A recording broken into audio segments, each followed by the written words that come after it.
रहीम अस्सलाम वालेकुम नाज़रीन, मैं हूं अहमद फवाद और आप देखते हैं मुझे मेरे यूट्यूब चैनल और फेसबुक पेज पर। नाज़रीन, आज की इस व्लॉग में बड़ी अहम और एक्सक्लूसिव डिटेल्स हैं जो कि मैं आपके साथ शेयर करने जा रहा हूं। नवाज शरीफ की जो लंदन में मीटिंग हुई है, शहबाज शरीफ और दीगर मुस्लिम लीग नून के जो रहनुमा थे, उस मीटिंग के अंदर नवाज शरीफ काफ़ी ज़्यादा बरहम थे और गुस्से में भी थे शहबाज शरीफ पर, क्योंकि जो डील थी वो उन्हें और मरियम नवाज को नहीं मिली, सिर्फ और सिर्फ शहबाज ग्रुप को दी गई है। इस हवाले से क्या डिस्कशन हुई, एक तो ये मैं आपके साथ शेयर करूंगा। दूसरे नंबर पर नाजरीन, नवाज शरीफ इंतखाबात को लेकर भी काफ़ी ज़्यादा नाराज़ थे शहबाज शरीफ से कि अभी तक इंतखाबात का ऐलान क्यों नहीं किया गया। और इक़्तिदार संभालने के बाद 3 दिन के बाद बड़ा एक अहम अनाउंसमेंट की जानी थी शहबाज शरीफ की जानिब से, वो अनाउंसमेंट अभी तक क्यों नहीं की गई, ये सवाल भी उनसे किया गया। इस हवाले से भी जो तफसीलात हैं वो आज के इस व्लॉग में आपके सामने रखूँगा। ये जो मीटिंग हुई है नाजरीन लंदन के अंदर, एक तो मैं आपको ये बताता चलूँ कि खुफिया मुकाम के ऊपर ये मीटिंग हुई है और मुख्तलिफ इस हवाले से जो है वो ख़बरें चल रही हैं या इतलात सामने आ रही हैं कि नासिर जंजुआ हो गए या इसहाक डार या उनका कोई एक घर था वहाँ पर, उस मुकाम पर हुई। बहरहाल इतलात जो है वो इस तरह की कुछ आ रही हैं, लेकिन एक खुफिया मुकाम के ऊपर ये मीटिंग की गई और खुफिया मुकाम के ऊपर मीटिंग इस वजह से की गई क्योंकि इन्हें अवाम का जो रिएक्शन था, उस रिएक्शन का बहुत ज़्यादा डर था। और इमरान खान साहब ने जो इनको कहा था कि आप जहां पर भी जाएंगे लोग आपका पीछा नहीं छोड़ेंगे, और इनके साथ यही हुआ। हालांकि जिस होटल में ये मुकीम थे, होटल से उस खुफिया मुकाम के ऊपर जब ये शिफ्ट भी हो रहे थे तो उस दौरान भी लोगों ने इनका पीछा नहीं छोड़ा। सबसे पहले इस हवाले से एक दो चीज़ें मैं आपके साथ शेयर करूंगा, फिर इस मुलाकात की अंदरूनी कहानी। और इस वक्त बहुत ज़्यादा घबराई हुई है नून लीग नाज़रीन। इस मीटिंग की जब कहानी मैं आपके सामने रखूंगा तो आपको डिटेल जो है वो मज़ीद वाज़ेह हो जाएंगी। तो हुआ नाज़रीन कुछ इस तरीके से है कि लंदन का चर्चिल होटल है, जो नाज़रीन हमारे लंदन में मुकीम है उनको मालूम है कि चर्चिल होटल कहाँ पर है। और उस होटल में कोई 8वीं मंजिल के ऊपर ये जो सारे रहनुमा थे, लीगी रहनुमा, ये मौजूद थे। नवाज शरीफ और शहबाज शरीफ जो थे वो जो हसन नवाज या हुसैन नवाज का जो दफ्तर है वो वहाँ पर थे और वहाँ से वो आए खुफिया मकाम के ऊपर मीटिंग के लिए। जबकि ये जो रहनुमा थे ये उस चर्चिल होटल के अंदर मौजूद थे और वहाँ पर नाज़रीन एक बड़ा दिलचस्प वाक़या ये हुआ जो कि कोट भी किया जा रहा है कि जब इन लोगों ने निकलना था वहाँ से तो इन्होंने लिफ्ट का इस्तेमाल नहीं किया, क्योंकि जब आप होटल से नीचे आते हैं तो 8वीं मंजिल से ज़ाहिर सी बात है आप लिफ्ट इस्तेमाल करके आते हैं, तो वो लिफ्ट आम लोग भी वहाँ पर इस्तेमाल करते हैं। तो इनको ये डर था कि अगर ये आम लोगों में जाएंगे तो वहाँ पर इनके खिलाफ फिर से नारेबाजी होगी। उस डर की वजह से इन्होंने जो एमरजेंसी एग्ज़िट होता है, यानी कि अगर 8वीं मंजिल से आपने नीचे आना है तो एमरजेंसी एग्ज़िट के लिए जो एमरजेंसी सीढ़ियाँ होती हैं बैक साइड पे, उनका जो इस्तेमाल है वो किया जाता है। तो इन्होंने उस डर की वजह से उन सीढ़ियों का इस्तेमाल किया बजाय इसके कि वो लिफ्ट से नीचे आएँ। और नीचे भी नाज़रीन जब ये आए तो ये बाहर नहीं निकले होटल से, बल्कि होटल के अंदर ही जो पाकिस्तानी हाई कमीशन है उनकी जो गाड़ियाँ थी वो मौजूद थी। जल्दी से ये वहाँ उस गाड़ियों में बैठ गए और फिर वहाँ से वो जो खुफिया मुकाम था उस मुकाम के ऊपर शिफ्ट हो गए। और इसी तरह नवाज शरीफ और शहबाज शरीफ भी अपनी जो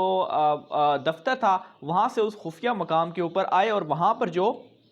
मीटिंग थी वो उस खुफिया मकाम के ऊपर की गई। उस मीटिंग के अंदर नाज़रीन जो सबसे अहम नुक्ता एक उठाया गया वो तो ये था, इसी चीज़ के ऊपर बहस की गई कि फ़ौरी इंतखाबात में जाना चाहिए या इंतखाबात को 1.25 साल जो अब रह चुका है इनका वो मुकम्मल करके जाना चाहिए। दोनों सूरतों में इनके लिए मुसीबत है। एक तो इस हवाले से डिस्कशन हुई।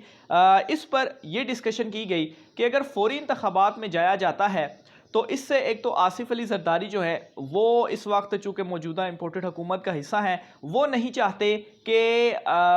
फ़ौरी इंतखाबात हों। और इस एक थ्योरी ये भी गर्दिश कर रही है कि शायद मुबैना तौर पर जो इस्टेब्लिशमेंट है वो भी ये नहीं चाहती कि फ़ौरी इंतखाबात हों। और आसिफ जरदारी जो हैं वो फ्रंट फुट के वो इस वजह से इतने अरसे बाद मंजर आम पर आए हैं। उन्होंने प्रेस कॉन्फ्रेंस की है कि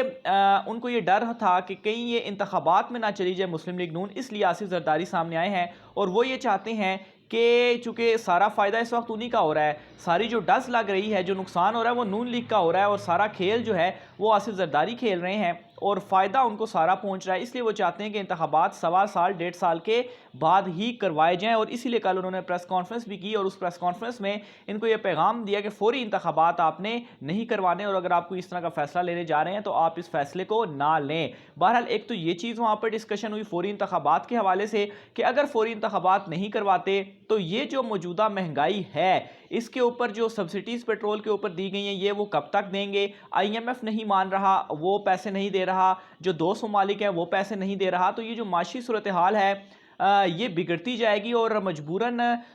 जो बड़े फैसले और मुश्किल फैसले हैं वो लेने पड़ेंगे, यानी कि महंगाई मज़ीद करनी पड़ेगी। तो इस तरह से नून लीग जो है वो सारी तबाह हो जाएगी। फिर नवाज़ ग्रुप के अंदर से ये आवाज़ें काफ़ी अरसे से उठ रही हैं और अब तो खुलकर उठ गई हैं कि फौरी इंतखाबात करवाए जाएँ। लेकिन दूसरी तरफ ये भी एक राय सामने आई कि अगर 1.5 साल के बाद इंतखाबात करवाए जाते हैं तो हो सकता है कि इस 1.5 साल के अंदर नून लीग जो सारी माशी बहरान है इसके ऊपर किसी तरीके से अगर काबू पाने में वो कामयाब हो जाती है तो फिर इलेक्शंस के अंदर जाने में उनको फ़ायदा होगा। लेकिन ऐसा नामुमकिन होता हुआ नज़र आ रहा है। इसहाक डार और मिफ्ता इस्माइल से जब इन चीज़ों के हवाले से कुछ पूछा गया तो वो सेटिस्फाई नहीं कर पाए। क्या पूछा ये भी मैं आपके सामने रखूँगा, पहले ये डिटेल जो है वो सारी मैं आपको शेयर करता चलूँ। इसके अलावा एक और जो चीज़ डिस्कस हुई वो ये डिस्कस हुई कि पाकिस्तान तहरीक इंसाफ के जो 4 लोग हैं यानी कि सदर मुमलिकत इमरान खान, इसके अलावा कासिम सूरी और गवर्नर पंजाब, इन चारों के ऊपर आर्टिकल 6 के तहत जो मुकदमे हैं वो दर्ज किए जाएँ और इनके ऊपर आर्टिकल 6 लगाया जाए। नवाज शरीफ का ये कहना था लेकिन इस तजवीज़ को मुस्तरद किया गया और ये कहा गया कि इनके ऊपर ये जो आर्टिकल 6 है वो नहीं लग सकता। राना सनाउल्लाह ने हैरानकुन तौर पर वो भी वहाँ पर मौजूद थे तो उन्होंने ये कहा कि आर्टिकल 6 जो अगर इनके ऊपर लगाया जाए तो वो उस ज़ुमरे में चीज़ें नहीं आती तो ये उनके ऊपर नहीं लगाया जा सकता। बहरहाल इससे एक गुस्से का इजहार भी नवाज शरीफ ने किया कि उन्हें पाकिस्तान तहरीक इंसाफ के ऊपर इस वक्त कितने गुस्से में हैं कि वो ख़ुद आर्टिकल 6 लगाने के हवाले से जो बातचीत है वो वहाँ पर कर रहे हैं। फिर इसके अलावा एक और जो हुक्म नवाज शरीफ की जानिब से अपनी जमात को वहाँ पर दिया गया, आप किस्मत देखें कि जो कानूनी तौर पर मफरूर इश्तिहारी मुजरिम है वो वहाँ पर पाकिस्तान के मामला चला रहा है। और मैं आपको ये भी बताता चलूँ कि ये जो चीज़ मैंने आपको बताई है कि जो पाकिस्तानी हाई कमीशन की गाड़ियों में वो वहाँ पर गए हैं, जो उनको प्रोटोकॉल मिला है तो ये निजी दौरों में नहीं दिया जाता, ये सरकारी दौरों में दिया जाता है। तो ये उनका जो दौरा हुआ है ये भी फिर एक किस्म का सरकारी हुआ और पाकिस्तानी अवाम के पैसे से उन्होंने ये सरकारी दौरा किया और वहाँ पर नवाज शरीफ से जाकर वो मिलते हैं और वो उनको जो अहकामात हैं वो देते हैं। बहरहाल वहाँ पर नवाज शरीफ ने यह भी कहा कि फौरी तौर पर इलेक्शन इस्लाहात की जाएँ ताकि फौरी इंतखाबात का जब ऐलान किया जाए तो ये कम से कम 2 चीज़ें यानी कि ओवरसीज़ का वोट ख़त्म करना और EVM को ख़त्म करना ये एटलीस्ट वो कर दें। अच्छा, इसके अलावा नाज़रीन एक और जो बड़ी अहम चीज़ वहाँ पर डिस्कस हुई वो ये थी कि जो नवाज शरीफ के केसेस हैं उनका ये जब ये रिजीम चेंज हुआ तो उनको ये मानना था कि उनके जो केसेस थे वो भी ख़त्म होने चाहिए थे और ख़ास तौर के ऊपर मरियम नवाज़ जो हैं वो अभी तक मुल्क से बाहर रवाना नहीं हुई। उनका जो पासपोर्ट है वो अदालत के पास है, दरख्वास्त भी उनकी जानिब से दी गई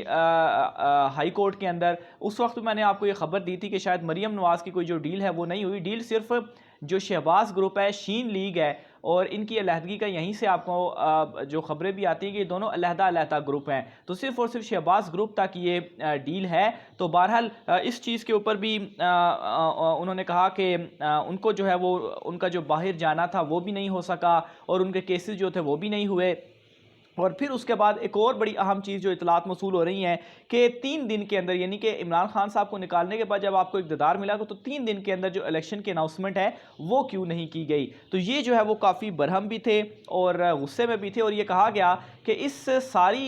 ये जो मामला हुआ है इसमें एक तो या तो शीन लीग को फ़ायदा हुआ यानी कि शहबाज ग्रुप को, या तो आसिफ जरदारी को फ़ायदा हुआ। तो नवाज़ शरीफ या मरियम नवाज़ जो हैं उनको इसमें बिल्कुल फ़ायदा नहीं हुआ और इसी वजह से नवाज़ शरीफ बहुत ज़्यादा गुस्से में भी थे और मरियम नवाज़ भी इस हवाले से मुतालबा कर चुकी हैं कि फ़ौरी इंतखाबात होने चाहिए और इसीलिए जो कैंपेन है उनकी जानिब से अवामी राब्ता मुहिम वो उनकी जानिब से शुरू की गई। लेकिन आसिफ जरदारी अगेन वो भी नहीं मान रहे और इस वक्त ये जो ऐलान है ख़ास तौर पर जो अब इस मीटिंग के बाद किया जाएगा, 2 रोज़ की मीटिंग थी, एक तो आज उनकी जानिब से मीटिंग की गई और एक फिर नेक्स्ट डे होगी और फिर उसके बाद जो अनाउंसमेंट है वो कोई ना कोई इस हवाले से की जाएगी। लेकिन यही 2 चीज़ें डिस्कस हो रही हैं, इंतखाबात के हवाले से अर्ली किए जाएँ या इंतखाबात को 1.25 साल दिया जाए। लेकिन नाज़रीन, इस मामले के ऊपर लग इसी तरीके से रहा है कि जो एक अहम तैनाती होनी है नवंबर के महीने के अंदर, वो बजाय इसके कि निगरान सेटअप करे, वो जो नई हुकूमत आएगी वो आकर